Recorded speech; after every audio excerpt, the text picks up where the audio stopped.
தந்தை மகன் தூய ஆவியின் பெயராலே ஆமென். வாருங்கள் ஆராதிப்போம், ஆவியானவரை அழைப்போம்.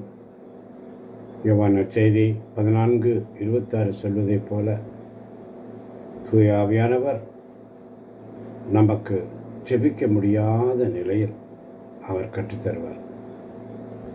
இன்று எப்படி ஜெபிக்கணும்னு சொல்லி இந்த மதிய வேளையில் நேற்று தானியேலை குறித்து ஜெபித்தோம். தானியேல் மூவேளை ஜெபித்தார் என்று ஜெபித்தோம். பகல் வேளை தானியேல் எப்படி ஜெபித்தார் என்று கற்றுக்கொண்டோம். ஆண்டவரே, இந்த நாளிலே நீர் எங்களுக்கு கற்றுத்தார். தூய ஆவியே துணையாக வருவீர், இயேசுவின் சாட்சிகளாய் எம்மையும் மாற்றிடுவீர். தூய ஆவியே துணையாக வருவீர், இறை வல்லமையும் இறை ஞானத்தையும் நிறைவாய் என்னில் பொழிந்தருள்வீர். ஜெபிக்கலாமா? தூய ஆவியானவரே, வாங்க, என் வாயை திறங்க, எப்படி ஜெபிக்கணும்னு சொல்லித்தாங்கன்னு சொல்லி கேட்போமா? நீங்கள் இல்லாமல் எனக்கு ஒன்றும் தெரியாப்பா, நீங்கள் இல்லைன்னா என்னால் ஒன்றும் செய்ய முடியாதப்பான்னு சொல்லி அவர்கிட்ட கேட்போம். தானியேல் எப்படி ஜெபித்தார் என்று பார்த்தோம். இன்று எலியா உடைய ஜெபத்தை பார்ப்போம். கற்றுத்தாங்கப்பா. அப்பா, தானியேல் மாதிரி 3 வேளை உண்மை நான் தேடுகிறேன். எலியா மாதிரி பதில் தரும் தேவன் நீர்னு நிரூபிங்கப்பா. சிங்கத்தின் வாயை கட்டி போட்டீங்க, அக்கினி இறங்கச்சு, இரண்டும் எனக்கு வேணும். 1 ராஜாக்கள் 18:36 வாசிக்கிறோம், அக்னி இறங்கியது. தானியேல் ஆகமம் 6:22 வாசிக்கிறோம், சிங்கத்தின் வாயை நீர் கட்டி போட்டீர்.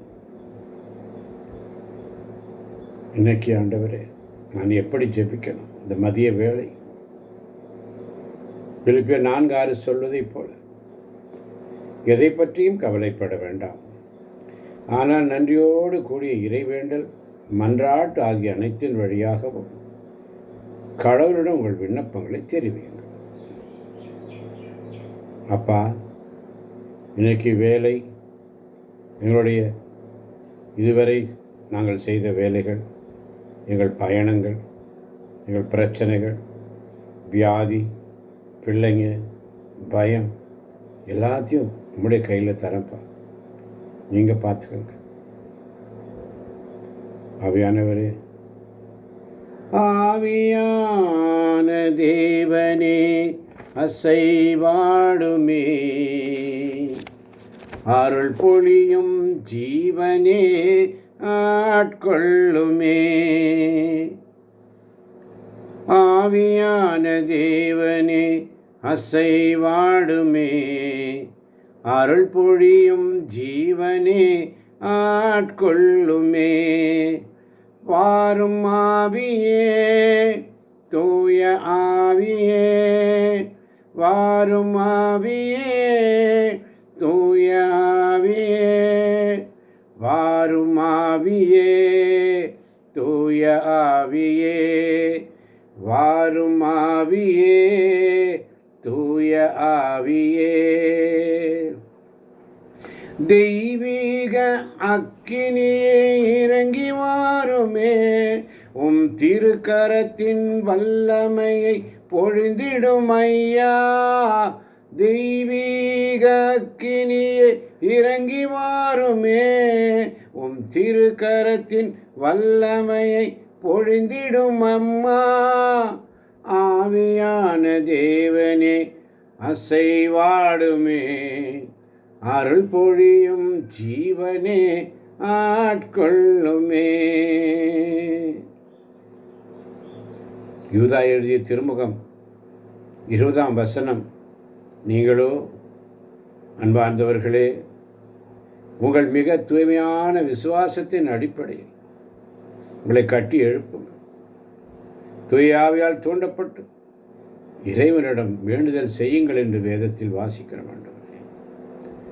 ஆவியானவரே, என்னால் முடியலப்பா, நீங்கள் தாப்பா எனக்காக ஜெபிங்கப்பா, ஒரு பெருமூச்சா ஜெபிக்கப்பா. உம்முடைய சித்தப்படியே ஜெபிக்கிறேன் ஆண்டவரே. சுருக்கமான இந்த நேரத்தில் பிற்பகலிலே ஆண்டவரே, தூயாவியானவரே வாங்க, நீங்கள் சொல்லித்தாங்க அப்பா. தானியேலுக்கு சிங்க கவியில், எலியாவுக்கு கார்மேல்ல பதில் தந்த மாதிரி இன்னைக்கு எங்களுக்கு பதில் தாங்க. நேற்று ஜெபிச்சேனப்பா, இன்று நான் விடமாட்டேன். தொடர்ந்து உம்மிடத்திலே கூப்பிடுவேன், தொடர்ந்து உம்மிடத்திலே கூப்பிடுவேன் ஆண்டவர். என்னுடைய துயரம், பாடுகள், வேதனை எல்லாம் உமக்கு தெரியுமே, சாட்சியாகட்டுப்பா. என் பிரச்சனை உமக்கு தெரியுமே, உம்முடைய கையில் அது மகிமையாக மாறும் ஆண்டவர். ஆவியானவரே நடத்தும், பலப்படுத்தும், நிறைவாக்கும். சக்கரியா 4:6 சொல்வதைப் போல, படைபலத்தாலும் அல்ல, ஆற்றலாலும் அல்ல, உம்முடைய ஆவியினாலே ஆகும் என்று சொல்லிக் கொடுக்கிறீரப்பா. நான் வாயை திறப்ப நீர் என்னோடு இருந்து பேசும். ஆவியானவரே உமக்கு நன்றி. எபேசியர் 1:13-14 சொல்வதைப் போல, நீங்களும் உங்களுக்கு மீட்பளிக்கும் நற்செய்தியாகிய உண்மையின் வார்த்தையை கேட்டு அவர் மீது நம்பிக்கை கொண்டு வாக்களிக்கப்பட்ட தூய ஆவியால் அவருக்குள் முத்திரையிடப்பட்டீர்கள்.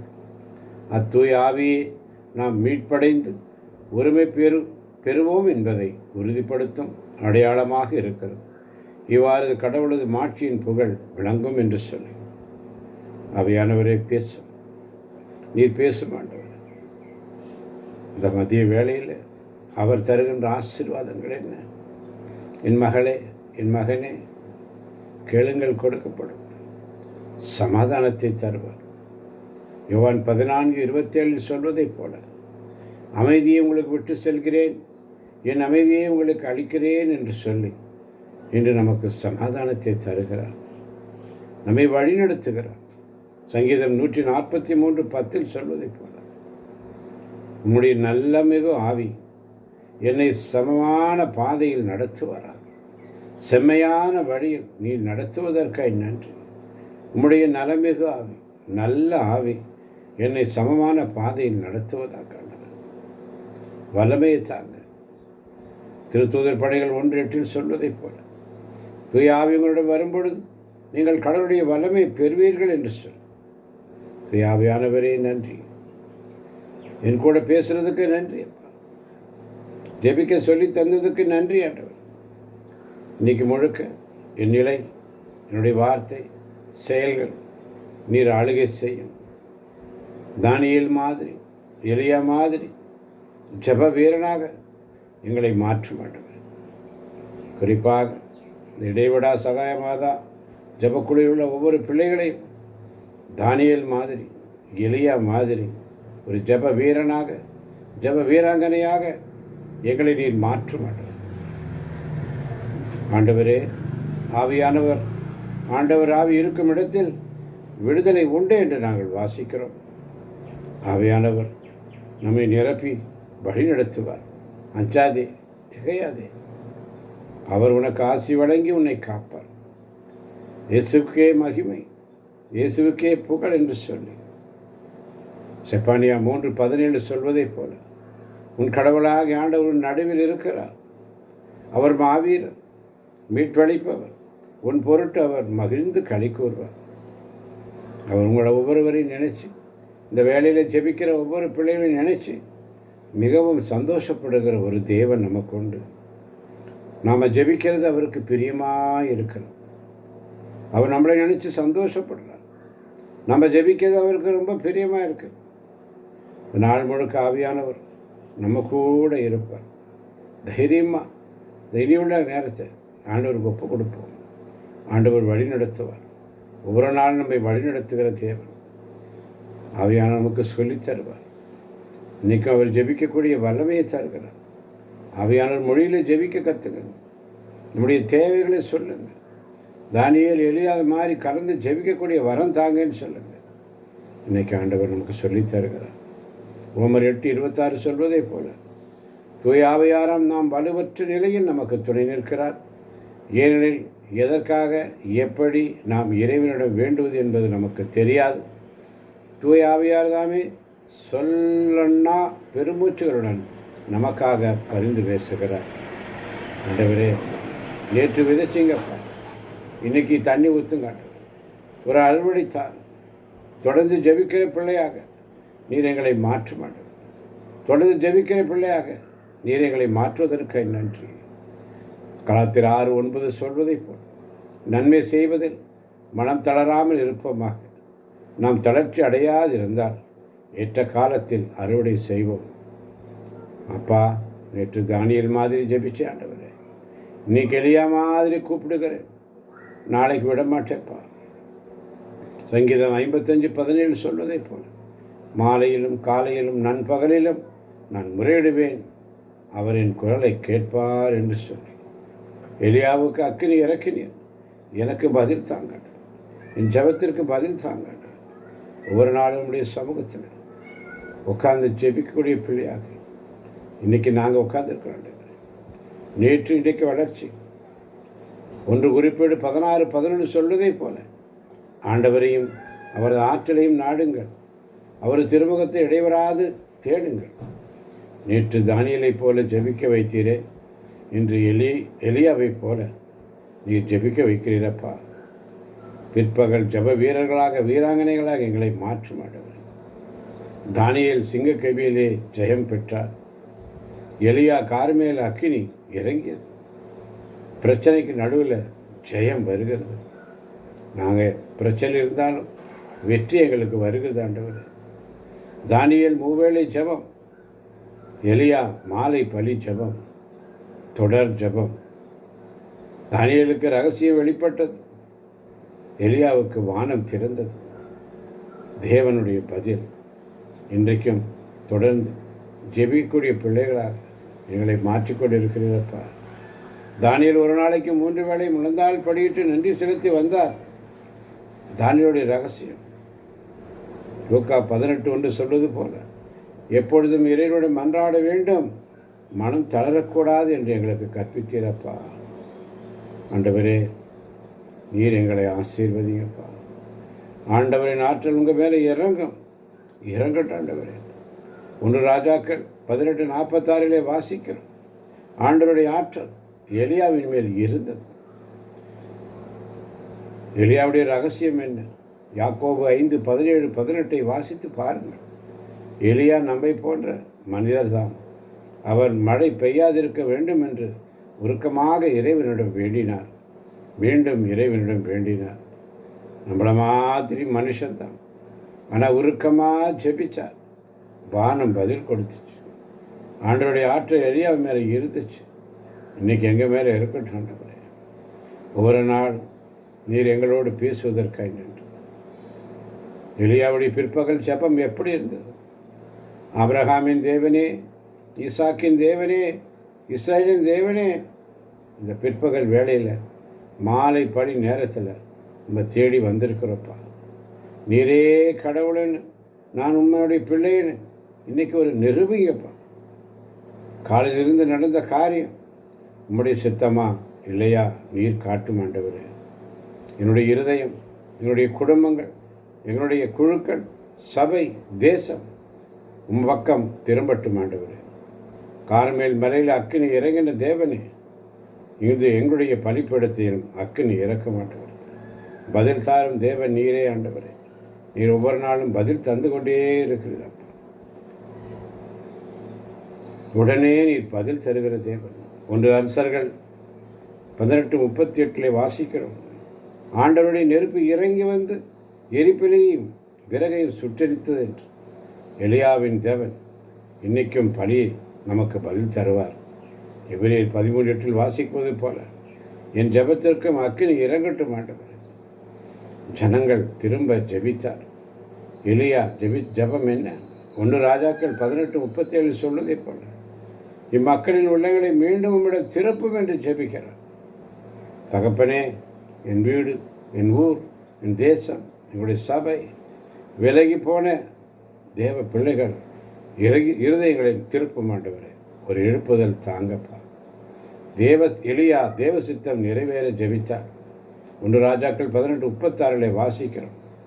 இவற்றையெல்லாம் சொற்படியே செய்தேன் என்பதை அறிய செய்யும் என்று எலியாவுடைய ஜெபம்.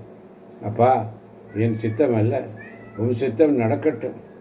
மற்ற 6:10 சொல்வது போல எங்களுடைய வேலையில், எங்களுடைய குடும்பத்தில், எங்களுடைய ஊழியத்தில் உம்முடைய பெயர், உம்முடைய நாமம் மகிமைப்படுத்த வேண்டும். 1 ராஜாக்கள் 18:36 சொல்வதை போல நான் உன் ஊழியன் தகப்பனே, நான் உன்னுடைய பிள்ளை, உன் ஊழியக்காரன், உன் சொல்படி வந்தேன் என்று சொல்லி ஆண்டவரிடத்தில் வேண்டுவோமா?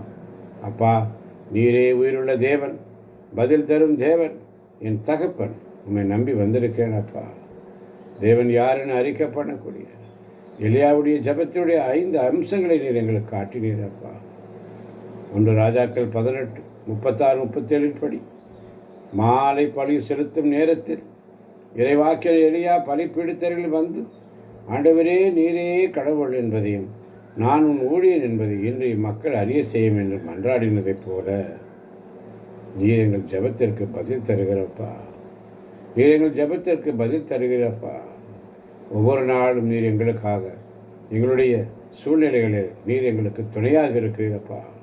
இயேசுவுக்கே நன்றி, இயேசுவுக்கே மகிமை. எல்லா சூழ்நிலைகளிலும் நன்றி சொல்லுவோம்.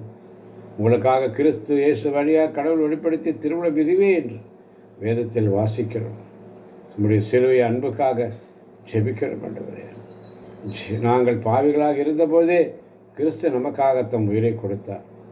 ஜீவனுள்ள நம்பிக்கை இயேசு கிறிஸ்துவை உயிர்த்தெழுத செய்ததால் நமக்கு ஜீவனுள்ள எதிர்நோக்கி நீ தந்திரப்பா. எப்போது எங்கள் கூட இருக்கிறதுக்காக இதோ உலகம் முடியும் வரை என்னால் நான் உங்களோடு இருக்கிறேன் என்னுடைய வாக்கு தத்துவத்திற்காக நன்றி சொல்கிறோம் ஆண்டவரே. எல்லா சூழலிலும் நன்றி அப்பா. இயேசுவே நன்றி அப்பா. எனக்கு பதில் தந்ததற்காய் நன்றி. எனக்கு பதிலாக நீங்கள் சிலுவையில் சுமந்தீங்க, என் பாவம் சுமந்தீங்க, என் சாபத்தை சுமந்தீங்க. இன்றைக்கி ஜெயமாக நடத்துகிறீங்கப்பா. வாய் உள்ள வரைக்கும் உண்மை சுதிச்சுட்டே இருப்பாப்பா. ஜீவன் உள்ள வரைக்கும் உண்மை சேவிப்பேன் ஆண்டவர். சங்கீதம் 118:1 சொல்வது போல ஆண்டவருக்கு நன்றி செலுத்துங்கள், ஏனெனில் அவர் நல்லவர், என்றும் உள்ளது அவரது பேரன்பு. என் உயிருள்ள வரைக்கும் இயேசுவுக்கே நன்றி, இயேசுவுக்கே புகழ், இயேசுவுக்கே ஆராதனை, அவருக்கே மகிமை உண்டாவதாக. அல்லேலூயா, அல்லேலூயா, ஆமேன், ஆமேன், ஆமேன். மறவாமல் நினைத்தீரையா, மனதார நன்றி சொல்வேன். இரவும் பகலும் என்னை நினைந்து இதுவரை நடத்தினீரே. இரவும் பகலும் என்னை நினைந்து இதுவரை நடத்தினீரே. நன்றி நன்றி ஐயா, கோடி கோடி நன்றி ஐயா. நன்றி நன்றி ஐயா, கோடி கோடி நன்றி ஐயா. நன்றியோடு சுதிக்கிறோம்ப்பா, நன்றியோடு சுதிக்கிறோம். ஜெபிக்க வைத்தீரே மக்கள் நன்றி. பாடல்களை பாடச் செய்தீரே. மக்கள் இதை கேட்க போன்ற ஒவ்வொரு பிள்ளைகளையும் நிறைவாய் ஆசீர்வதிக்கப் போவதற்காக நன்றி. இயேசுவின் நாமத்தில் பிதாவே. ஆமேன், ஆமேன், ஆமேன்.